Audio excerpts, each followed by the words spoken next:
ભરૂચના ધારાસભ્ય રમેશભાઈ મિસ્ત્રીની અધ્યક્ષતામાં એમઈટી હાઈસ્કૂલમાં પ્રવેશોત્સવનું આયોજન કરાયું હતું। ભરૂચની એમઈટી હાઈસ્કૂલ ખાતે કન્યા કેળવણી અને શાળા પ્રવેશોત્સવ 2024નું આયોજન ધારાસભ્ય રમેશભાઈ મિસ્ત્રીની અધ્યક્ષતામાં કરવામાં આવ્યું હતું, જેમાં ધોરણ 9 અને 11ના વિદ્યાર્થીનીઓએ ધારાસભ્ય સહિત અન્ય અગ્રણીઓના હસ્તે આવકારી શાળામાં પ્રવેશ આપવામાં આવ્યો હતો। આ પ્રસંગે જિલ્લા પંચાયત કારોબારી ચેરમેન ધર્મેશભાઈ મિસ્ત્રી, સર્વ શિક્ષા અભિયાન ભરૂચના સ્પેશિયલ એજ્યુકેટર હિમાંશુભાઈ શાહ સહિત શાળા પરિવારના સભ્યો ઉપસ્થિત રહ્યા હતા। आईएएस अधिकारी, आईपीएस अधिकारीओ, क्लास 1 अधिकारीओ, छेवाડાનો માનવી સુધી આ શિક્ષણ ગુણવત્તાયુક્ત પહોંચે એના માટેના પ્રયત્ન થઈ રહ્યા છે। આજે એમઈટી સ્કૂલમાં આવવાનો આનંદ અમને હંમેશા રહેતો હોય છે।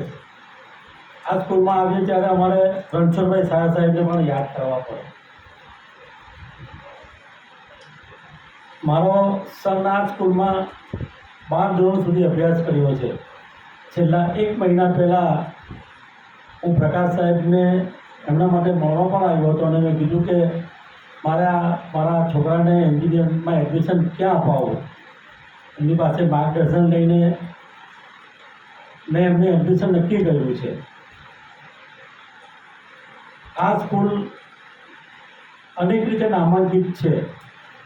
જે પ્રકારે અલગ અલગ પ્રકારે જે રાજ્ય કક્ષાએ, જિલ્લા કક્ષાએ આ સ્કૂલના વિદ્યાર્થીઓએ જે સ્કૂલનું નામ રોશન કર્યું છે એ ભરૂચ માટે અને ભરૂચ જિલ્લા માટે ગૌરવની બાબત છે।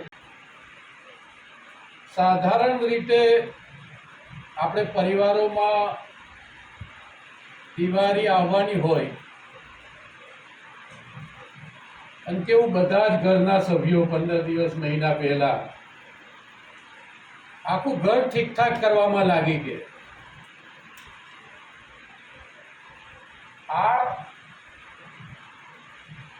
શરૂઆતમાં આપણે સફાઈ કરતા હતા ઘરની બહુ પહેલા, ધીમે ધીમે આનું સ્વરૂપ એવું બન્યું કે બધા પોતાનું બધું કામ ઠીકઠાક કરી લે। દિવાળીમાં હિસાબ કિતાબથી લઈને કોઈ આપણી પાસે પૈસા માંગતું નહીં હોવું જોઈએ, હોય તો પૂરું કરી દેવું, એવી બધી સમજ આપણા સંસ્કારમાં વણાયેલી છે કે દિવાળી પહેલાં દેવું પૂરું કરી નાખ્યું એટલે બધી વ્યવસ્થાઓ ઘરની આમ કમ્પ્લીટ થઈ જાય, સજ્જ થઈ ગઈ, ચોપડા નવા પૂજન થઈ જાય, નવા વર્ષના હિસાબોમાં લાગી થઈ ગઈ।